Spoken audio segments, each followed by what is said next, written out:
1,879 people detained, 260 people placed in pre-trial detention, 123 police officers injured as of April 2025. Political tensions are at an all-time high in Turkey at the moment, due to the arrest of a man who is deemed the country's next probable president. Ekrem İmamoğlu serves as the 32nd mayor of Istanbul after he and the main opposition Republican People's Party dramatically defeated the ruling Justice and Development Party in the March 2019 Istanbul mayoral election. This ended decades of conservative control and marked an almost revolutionary political shift. As the title suggests, the current 2-decade-serving president of Turkey, Recep Erdoğan, has found he and his country's people in a political and economic predicament, to which he opted to save by clamping down on citizens, journalists, and basically anybody who is protesting against the arrest of Istanbul Mayor İmamoğlu. The president views the protests as a movement of violence and accuses the opposition Republican People's Party of shielding those who attack police with stones and axes. Why isn't there a more formal and appropriate way of addressing this matter? Well, according to most citizens and media outlets, the only way is to issue an ultimatum: let İmamoğlu out or hold early presidential elections. The president is unlikely to allow that to happen. Despite serving for 2 decades, his current term only began in June 2023. It's only due to end in May 2028, and he cannot technically run for re-election unless the constitution is changed. In this production, we'll be diving into the potentially hazardous political divide in Turkey that's a direct result of years of economic cries by the country's population. The citizens have found hope and believe in the country's future hangs on the leadership of 2 rivals who see different futures for this country. There will be quite the twist in the conclusion chapter towards the end. Fortunately for you, you will need to pay attention throughout the video in order for it to make sense. Welcome to Gage Productory, where we issue educating, engaging, and summarize global political productions. We're thankful for your time.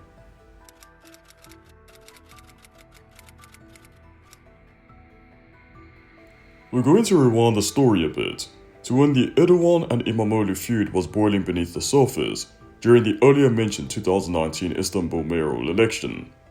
To make things easy for you guys, I will quickly summarize the structure and foundation of all of this. The ruling party in Turkey is the Justice and Development Party, or the AKP for short, which is the party current President Recep Erdoğan is under. You can see the flags written AKP back there. The main opposition party in Turkey is the Republican People's Party, or the CHP for short. That is the party Mayor Ekrem İmamoğlu is under. I'm hoping you can also see CHP written behind him. Now, in the lead up to the 2019 mayoral election, President Erdoğan confidently stated whoever wins Istanbul wins Turkey, a statement he wishes he could take back because the election didn't go in his party's favor, the ruling AKP. Following the years after the CHP's mayoral victories, I say victories because the CHP gained control of 11 out of the 30 metropolitan municipalities, including 5 of the 6 largest cities in Turkey. This grew the CHP's influence in Turkey's western and southern regions. With this huge change in influence by the CHP, powers allegedly began being shifted by the AKP within parts of government structures affecting mayoral duties, to which critics believe was in an effort to undermine figures like İmamoğlu. This became more evident with the underfunding of Istanbul, as well as transferring power to central government-controlled institutions. The Istanbul municipality's proposed infrastructure projects were often rejected. This would be followed by Erdoğan government loyalists being appointed in key city positions to allegedly limit İmamoğlu's authority. In December 2022, according to NPR.org, in an article titled "Turkey's attempt to ban Erdoğan rival from politics is drawing a backlash," İmamoğlu was indicted for allegedly insulting public officials. This would be followed by a Turkish court sentencing him to 2 years and 7 months in prison, as well as inflicting a political ban. Critics saw this as an effort to keep him out of politics, as he is deemed the prominent and main political rival. However, İmamoğlu did end up appealing the verdict, and under Turkish law, the enforcement of such sentences is typically suspended, pending the outcome of the appeals process. So Imamoglu was a free man for 3 years. Though the alleged sabotages didn't end there, because come March 2025, the Istanbul University astoundingly revoked Imamoglu's diploma, claiming they found irregularities in his 1990 transfer from a private university in northern Cyprus to its Faculty of Business Administration, as stipulated in this apnews.com article. Of course, you can take the information I'm issuing you as you please. Istanbul University may have found irregularities, or as critics see it, this was a move to keep Imamoglu out of the presidential race in 2028. What does having a qualification revoked have to do with becoming president, you ask? Well, according to Turkish law, not holding a university degree disqualifies you from becoming president. This coincidentally occurred just days before Imamoglu was scheduled to become contender in a CHP primary election, where he was expected to be chosen as the party's presidential candidate.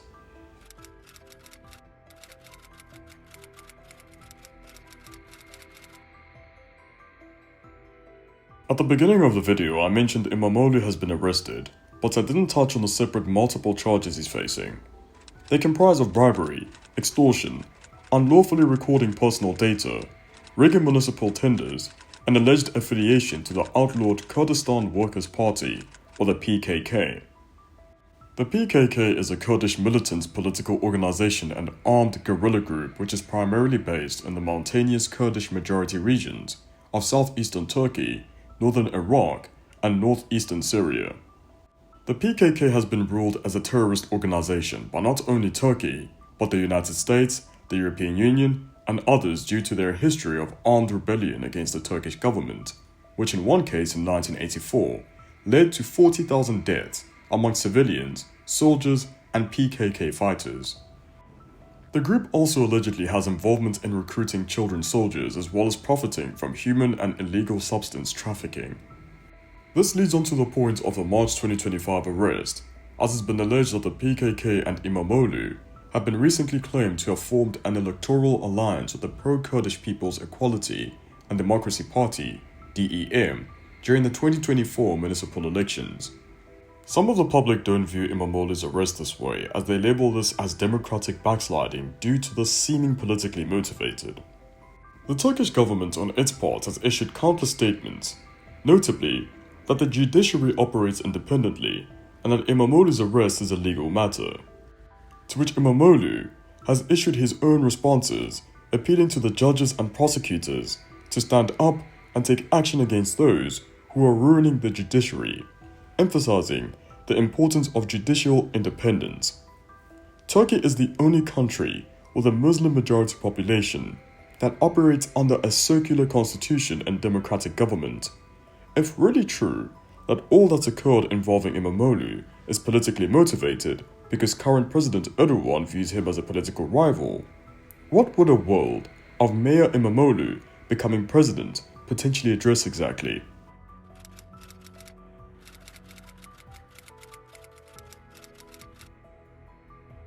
Firstly, according to The Guardian, many of the Turkish protesters are fearful of current President Erdoğan's alleged changes from democracy to significantly visible authoritarian practices. Continued protests are in hope for early presidential elections to have Erdoğan removed from power. Secondly, the country has dealt with economic predicaments in recent years, and citizens haven't been pleased with the AKP government's handling of it. Let's start off with the period between the fourth quarter of 2022 and the second quarter of 2023, where Turkey's annual inflation was gliding between 85% and 75%.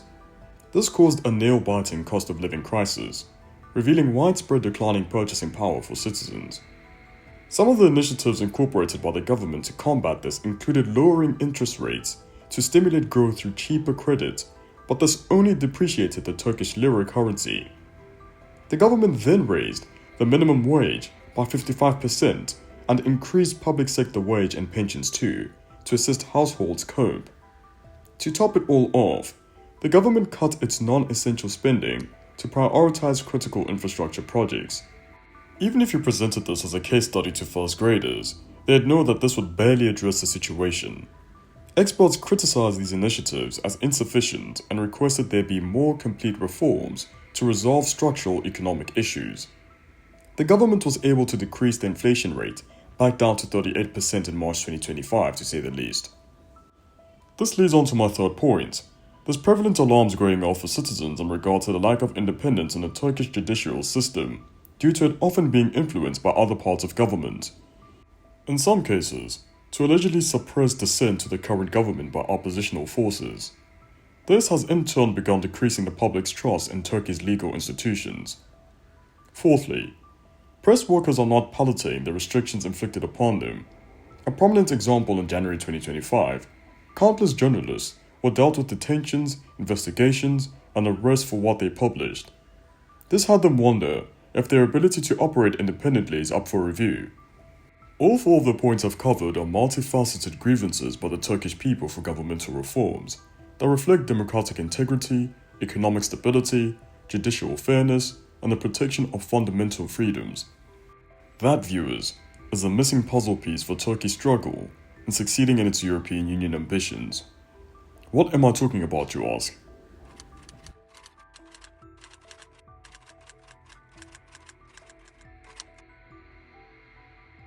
Turkey has been attempting to join the EU for decades, beginning with applying for associate membership in 1959, signing a customs union in 1995, and formally beginning full membership negotiations in 2005, though that's been frozen ever since.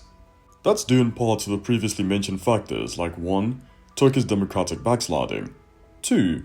Turkey not recognizing Cyprus as an EU member due to historic, ethnic, and military disagreements. It's alleged that certain EU countries aren't for Turkey being in the EU, as they deem it too large of a population, as well as being quite different culturally and politically. The Turkish government doesn't seem too concerned over this. EU membership incentives are more of the people's concern, so we can add it to the list of citizens' frustrations with the government. In recent years, Turkey has taken a more independent foreign policy due to conflict over issues in Libya, Syria, the Eastern Mediterranean, and relations with Russia.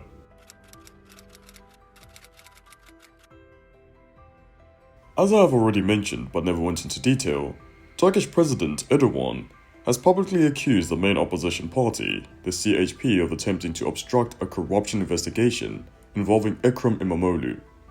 Erdoğan criticized the CHP for opposing the judicial process and claimed their efforts were aimed at derailing justice.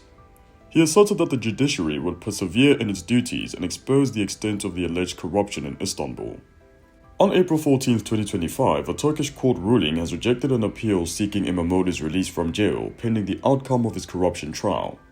Now, in the event it's proven true that the Turkish president is preventing a fair playout for İmamoğlu, it would most probably point out to the twist I said I would reveal in this conclusion chapter. Do you recall when I said President Erdoğan is under the AKP? He's not only under the AKP, he is the AKP, because he's the founder. Yes, the AKP was founded in 2001 by him, and he managed to defeat a three-party coalition government in the 2002 elections. With the president and his party ruling since 2002, think to yourself, in the event you had done the same, would you want your party that's been ruling for 23 years voted out? I doubt so. They've certainly gotten comfortable with the power. And remember, Turkey is the only country with a Muslim majority population of 99.8% that operates under a circular constitution and a democratic government. I doubt the party doesn't mind not being the exception anymore. It may potentially take much larger protests to untopple this government. If those citizens want to continue, critics believe a coup would be required. Interestingly, a portion of the protesters aren't even in support of İmamoğlu and the CHP, but just support the movement to get current President Erdoğan out of office so they can vote and, in their words, get their democracy back. Is Turkey headed for a detour? Will the protests calling for early presidential elections reach success, in turn potentially removing President Erdoğan from power?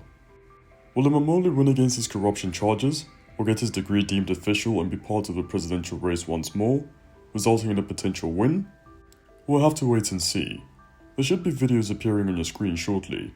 Feel free to select the next one you'd like to watch, or browse our vast catalogue. Don't forget to like, share, and subscribe. Thank you for watching.